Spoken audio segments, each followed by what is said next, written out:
anyone is worthy to start working out in general. And especially with Insanity Max 30, you know, I'm going to start by saying, you know, I usually don't say anyone can do any program, but I'm going to say anyone can do Insanity Max 30 for a multiple different reasons. So number one, I'm going to start out by saying there's the modifier.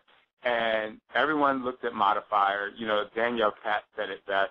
Modifying is not a disease. It's not something that's hard. Like, it's not something that not something in the sense that you're weaker just because you have to modify.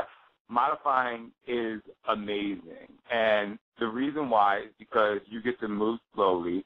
You get to focus on your form, which means you get to build your muscles, which means you can progress and get stronger, and your cardio will improve much faster than if you were actually to try to do a high-impact exercise that you couldn't necessarily complete full range of motion and effectively.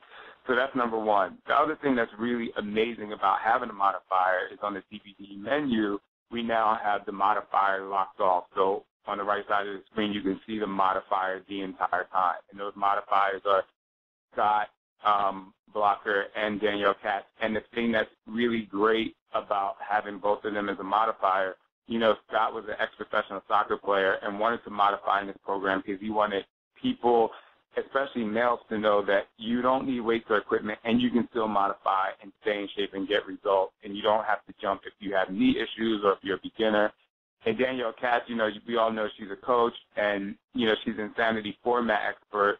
And she, I mean, some people may have heard her talk before, but she got even fitter just modifying the entire time because she says the load on your legs and on your chest is a little longer because you aren't jumping. So these are just different things to get people who wanted to start working out and were afraid to start working out and look at Insanity Max 30 and are like, oh, my God, like, there's no way I can do this. I'm telling you right now, even through the last 30 days when I've been doing this program, I've even taken a couple of days and I'm like, I'm just going to modify just because I want to experience it. And I still maxed out on those speed taps on the floor. But it's really incredible for someone who's just starting out because you can do it. You go at your own pace. And when you get tired, you take a break, you write it down, and you get back into it.